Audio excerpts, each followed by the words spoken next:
Good morning. Welcome to the 2020 Fannin County High School Virtual Veterans Day program. This program is an opportunity for us at Fannin County High School to say thank you to our veterans and their families, because without their dedicated service, we would not be where we are today. This is a true honor for myself and all the students and faculty members who put this program together. We are all truly thankful for your service and appreciate the sacrifices that you have made for our country. In addition, I would like to personally thank our guest speaker, Army Lieutenant Colonel Lisa Jaster, for her willingness to address the audience today. We greatly appreciate her time and feel honored to have the opportunity to hear from such an outstanding individual. We hope you all enjoy our program, and we thank you all once again for your service. All right, good morning. My name is Christian Jensen, and I am representing the senior class. To all of our veterans out there, thank you so much for your service and for your sacrifice. Please join me in a moment of silence.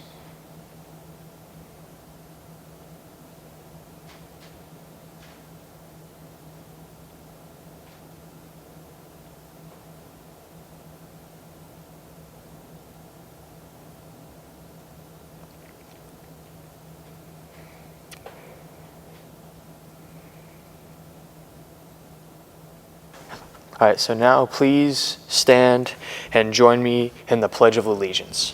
Stand, salute, and pledge. I pledge allegiance to the flag of the United States of America and to the republic for which it stands, one nation under God, indivisible, with liberty and justice for all. Thank you. I'm McKay Turner, a senior at Fannin County High School. It is my honor and privilege to introduce our guest speaker today, Army Lieutenant Colonel Lisa Jaster. Lieutenant Colonel Lisa Jaster is a soldier, an engineer, a wife and mother, and a trailblazer. One of only 3 women to graduate from the first integrated United States Army Ranger program, one of the most difficult training courses in the world. Lisa was the first female Army Reserve officer to become a Ranger. She completed her training, which 36% of male and female students fail within the first 4 days, after refusing to succumb to exhaustion and repeatedly recycling through or retrying several phases of the multi-locational course. Lisa endured the training, which takes a minimum of 61 days and includes up to 20 hours of training per day alongside a strict diet for a grueling 6 months. She graduated at age 37, while the average trainee age is 23. Lisa, who continues to train CrossFit and Brazilian Jiu-Jitsu, has a hard-won understanding of the importance of perseverance, as well as deeply ingrained respect for camaraderie stemming from a 7-year-long active duty career, including tours in Iraq and Afghanistan. Throughout her training, she drew strength from her family, keeping pictures of her 2 young children with husband Marine Lieutenant Colonel Alan Jaster in her pocket and stealing glances between training assignments. Prior to receiving her Ranger tab, Lisa worked as an engineer with Shell Oil in Houston and Army Reserve Individual Mobilization Augmentee with the U.S. Army Corps of Engineers. Lisa was initially commissioned in the Army in 2000 after graduating from the United States Military Academy at West Point and returned to the reserves in 2012 after a 5-year hiatus from serving. She volunteered for combat training when she discovered the Army Ranger course was being opened to women for the first time in 60 years as a U.S. government experiment to see how women would fare in the notoriously brutal program.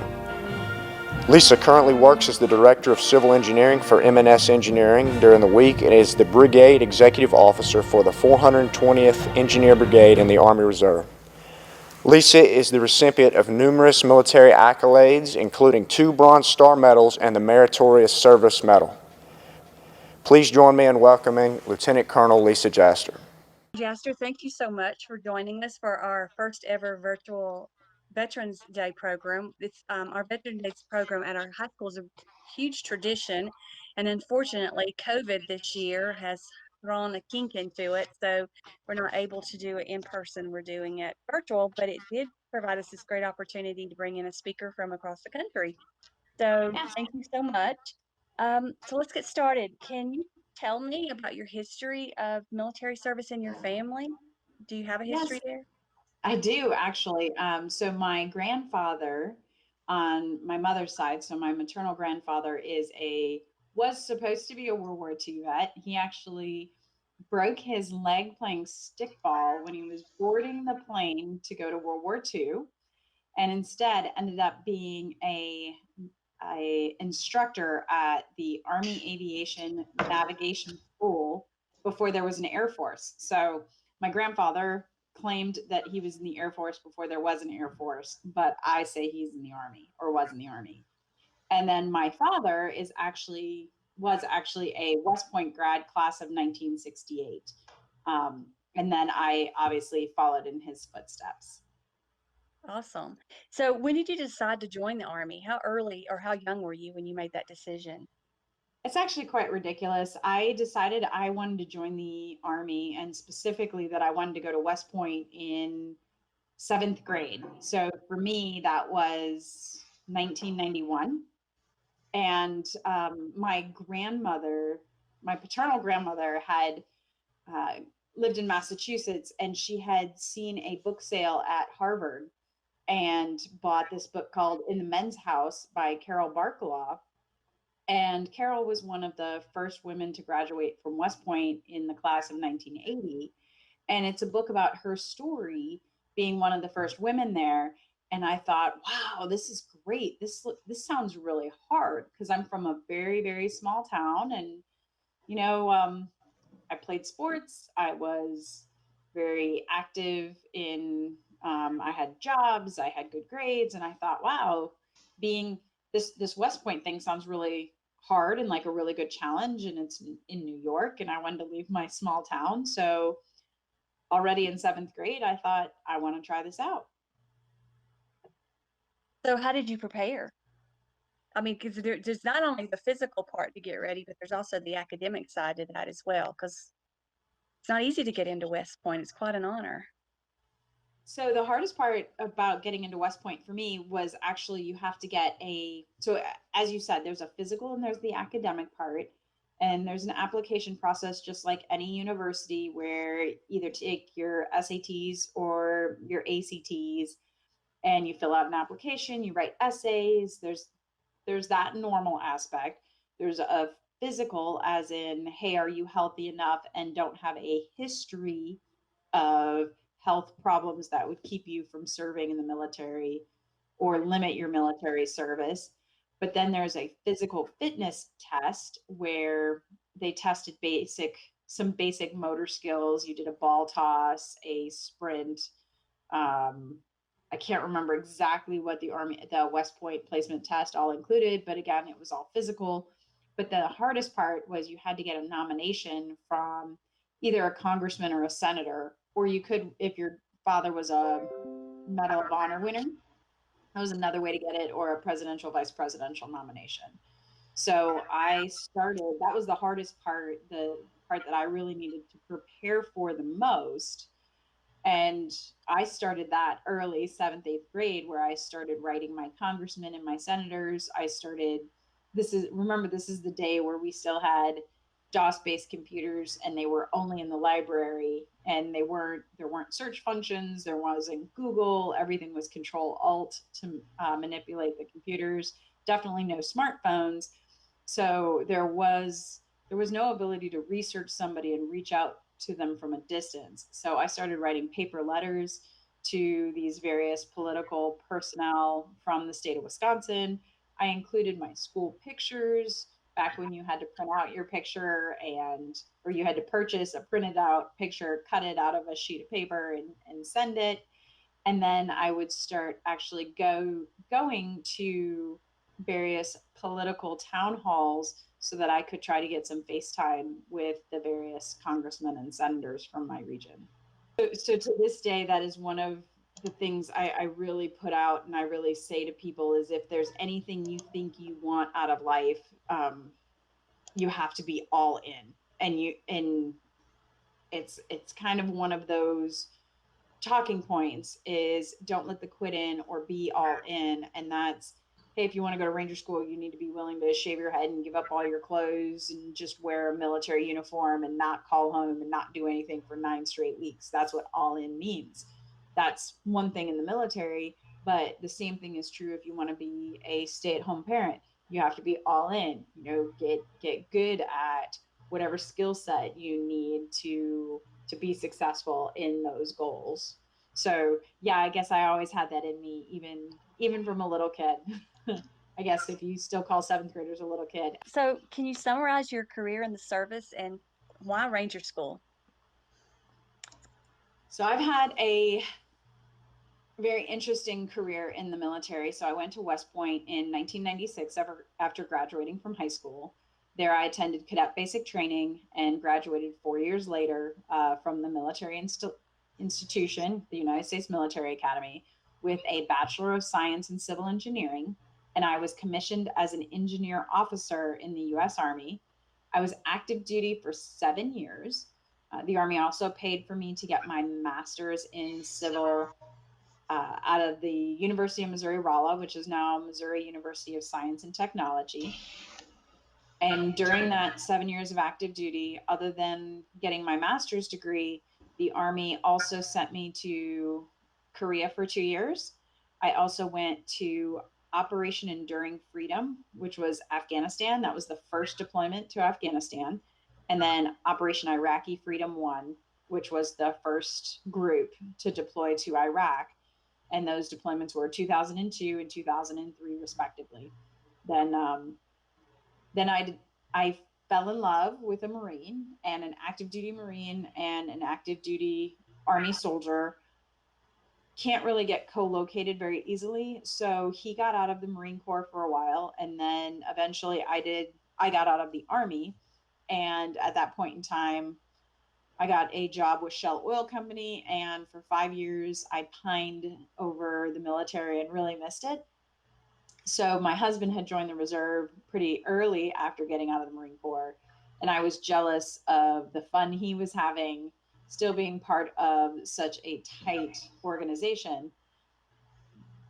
So at about in 2012, after I had both of my children, I got back in the Army Reserve. So 2012, I really enjoyed it. I was having a good time. Then 2014 comes around, and the Army opens up an opportunity, the first time ever, for women to attend Ranger School. And I kind of got myself talked into it by my husband, my kids, and a very close confidant who was my sergeant major in my Army unit. And for anyone who doesn't know what a sergeant major is, that is the senior enlisted person in a battalion or higher level unit. And he's kind of the guy who's been around the block and knows everything. And in my case, it was Sergeant Major Robbie Payne. And between him and my husband, and then later on my kids, they kind of talked me into this idea of going to Ranger School. And I was not the first one to jump on the bandwagon. I was actually thinking, oh, well, younger women, the average Ranger School student is 22 and obviously male. Again, at this point in time, no women had gone. So you had 22-year-old males. And at that time, I was a couple weeks shy of my 37th birthday. So I was 15 years older than the average student. And, part of me saying I didn't want to go is the thought process that, oh my gosh, I have 2 kids. I'm 15 years older than the average student, and I'm a woman. This is not a mountain that I want to climb. So I will pass. I'll let somebody younger and more suited for the task go ahead and try it. But kind of going back to that mentality of that all in, never let the quit in, which is a very good basis to describe my personality. Part of that too is a desire to be part of the change we seek, right? The very famous quote, "Be the change you seek," Martin Luther King Jr. And so my husband had made some comments to me, and we had realized that there was a chance based on my fitness level at the time. Right around that time, I was training for a Olympic lifting competition, and I was already fit and I was ready. So there was I didn't require a whole lot of preparation. I'd been on 2 deployments already, spent 2 years in South Korea.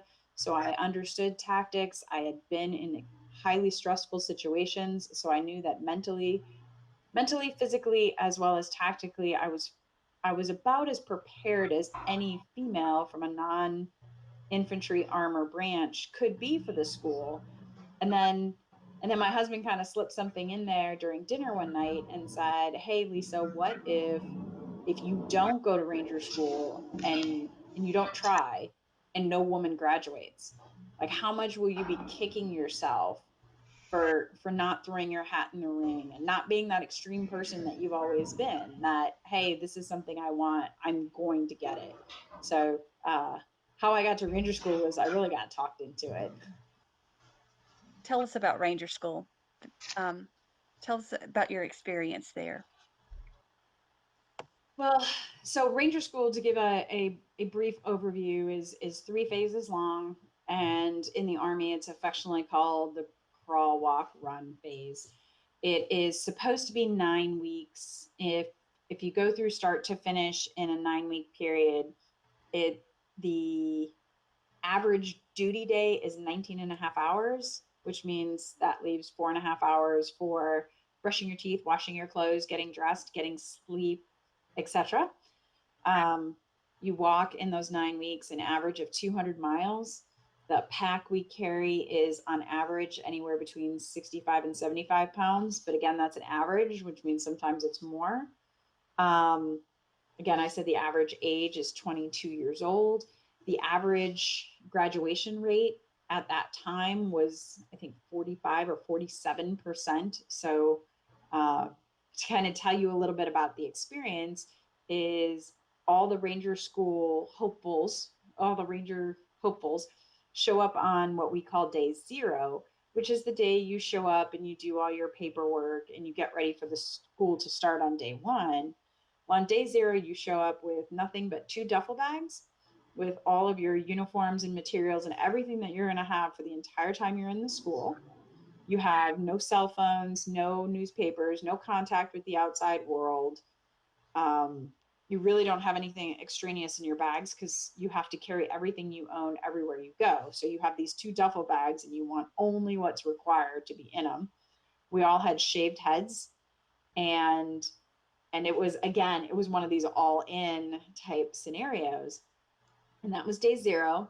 And we had just shy of, for my class, we had just shy of 400 people show up for day zero.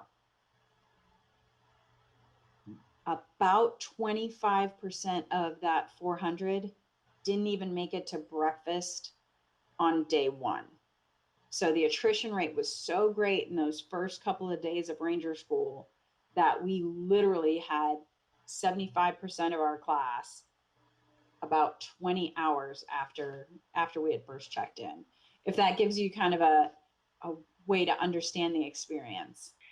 Um, so, since this is in honor of Veterans Day, what are your thoughts about how we as individuals and communities can support and honor our veterans? Oh, such a good question.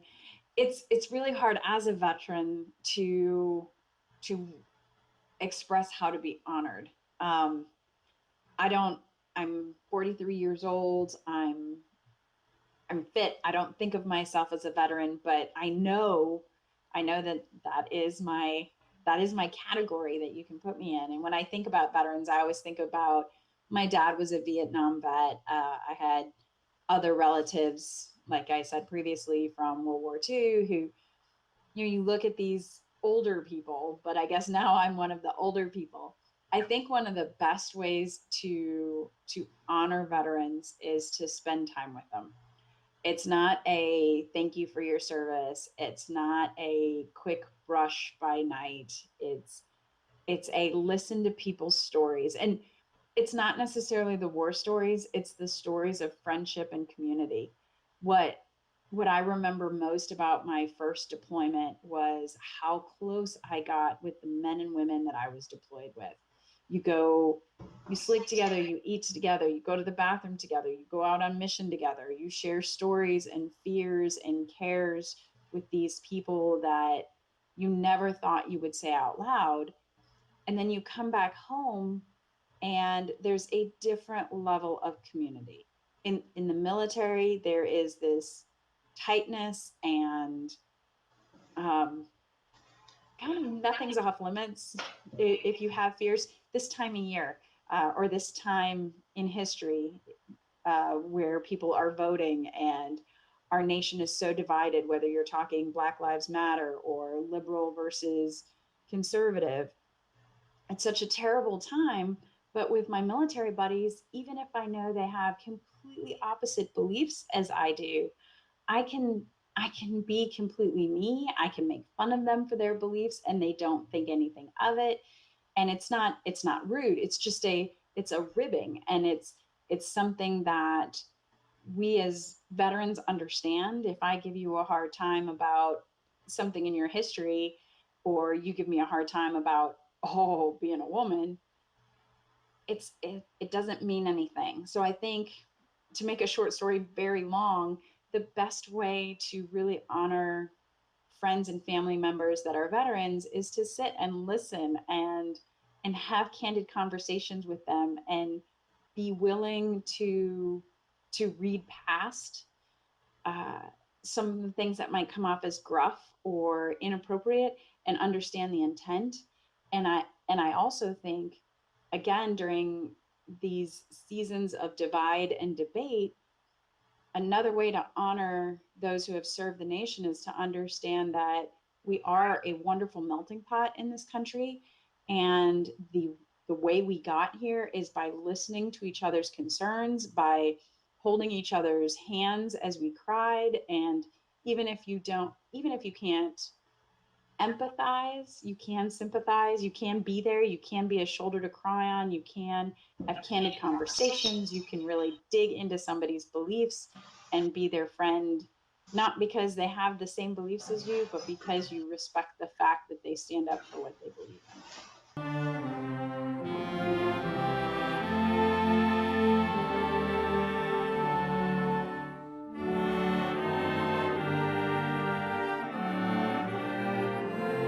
I'm Ronnie Holloway, and I served 26 years. My name is Tommy Henson. I served in the United States Army from 1969 through 1971. Claude Mathis, Army National Guard, 6 years. Joe Adams, U.S. Marine Corps, Corporal, 2 years. Bill Prather, United States Army, 2 years. My name is James Black. I served in the Korean conflict from 1953 to 1955. I'm Thomas Douglas Callahan, Sergeant, U.S. 53431520. I served in Germany from 1966 through 1968. Thomas Mills, Specialist, 4th Class, 4-deuce Mortarman with the 82nd Airborne. My name is Jack Warner. I served in the United States Army 1964 through 66. Doug Duvall. I was on board USS Sterrett for 4 years. Bill Jones, U.S. Army, 1962-64. I'm Bill Stodgel. I was in the Air Force for 4 years, from 1970 to 1974, and I was a jet engine specialist during the Vietnam era. Burner, technician, 5th grade, World War II, U.S. Air Force. Gerald McMillan, Chief Petty Officer, United States Coast Guard, served 20 years, retired in 1986. I'm also the commander of the AMVET here in Blue Ridge. Chris McKee, Air Force, 65 to 87.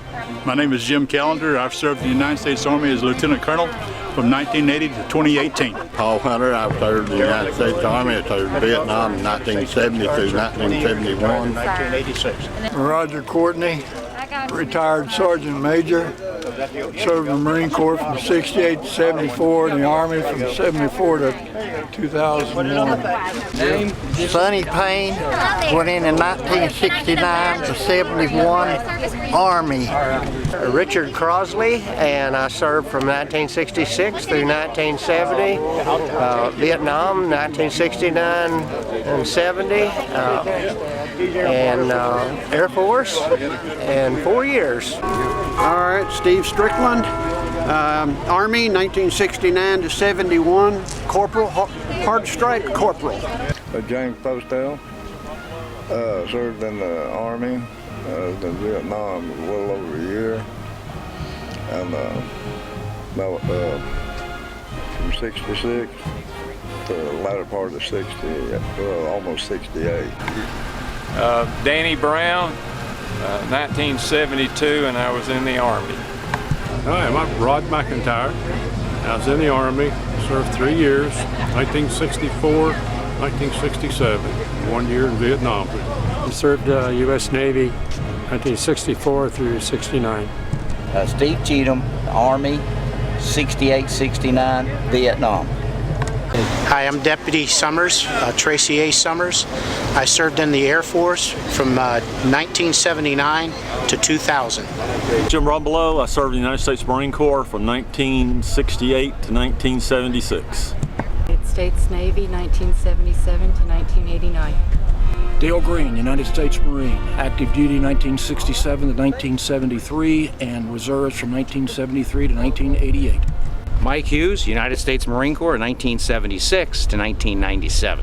Served 1965 through 69, U.S. Air Force Sergeant. Served from 86 to 92, Ranger Sergeant. Greg Cafone, I served from 1968 to 1973, United States Navy. Wayne Stiles, United States Army, 8 years. My name is Jerry Williams. I served in the United States Army, 1969 to 1971, 69 and 70 in Vietnam. My name is Justin Foster. I was in the United States Army for 12 years. My name is Roy Bradford. Served in the United States Air Force from 1968 to 1972. That's 4 years service. Went to Vietnam. Went to different places, but Vietnam I wouldn't recommend it.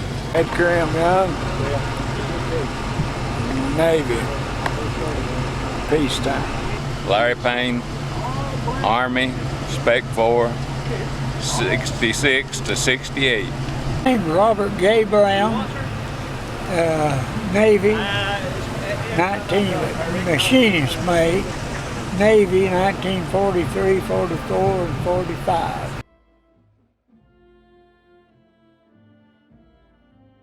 Hello, I am STS-1 SS Mills. I served U.S. Navy on board submarines from 1980 to 1992 during the Cold War, fighting communism and socialism. I had a lot of great friends on board the sub. We had some good times, mostly good times on there, and I was proud to serve my country. David Henson, I was a specialist in the United States Army, 1987 to 1991, Pershing missile crew member, Operation Desert Storm. Thank you. My name is Shan Culpepper. I served in the Georgia Army National Guard from 1991 to 1997. I was a specialist 4, and the main job that I did was I was an 11 Mike, which I was on a Bradley fighting vehicle and a mechanized infantry unit. I was proud to serve.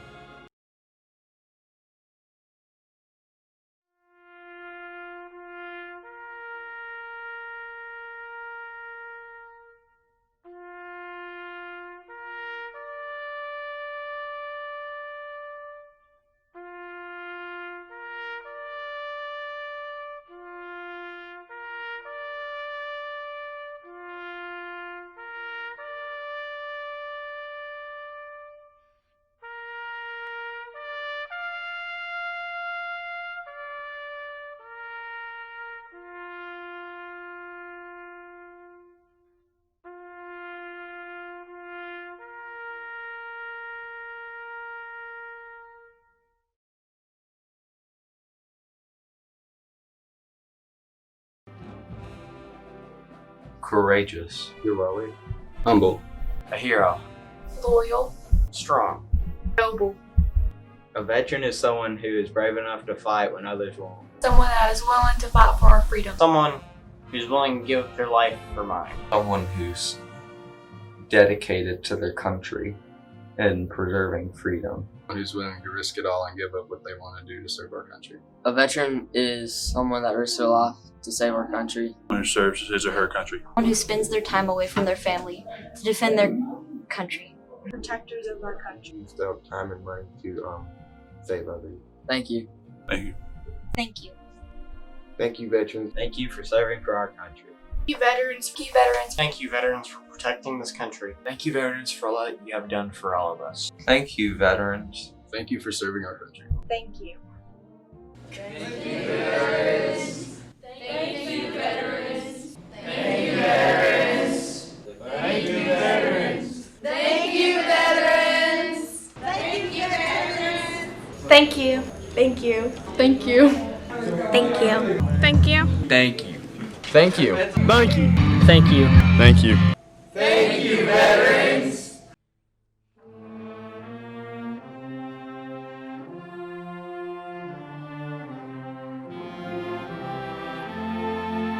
For over 230 years, millions of men and women have dedicated their lives to the protection of this nation. Today, there are hundreds of prisoners of war that have not returned to their family and friends. This is not only a day to commemorate the ones we have lost, but to remember the ones still serving us today. In the years that the United States has existed, there have always been the kind-hearted and patriotic people that protect this country. These soldiers keep us safe in many different ways. Some U.S. soldiers defend our land and sea. Others protect us from threats in the sky. But the one thing all these men and women share is bravery. The bravery of these veterans and active duty military members is something we'll forever be grateful for. So on behalf of the Fannin County students and staff, thank you, veterans.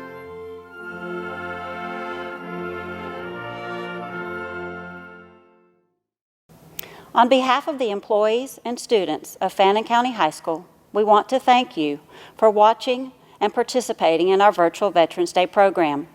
I personally want to thank Fannin County High School employees, Mr. Gibbs, his video program students, Mr. Barnstead and the Fannin County High School Band, Ms. Williams, Army Lieutenant Colonel Lisa Jaster, and all of our Fannin County High School students who participated in this great event. Your service above self is greatly appreciated. To all of our students who have elected to serve our country, we thank you.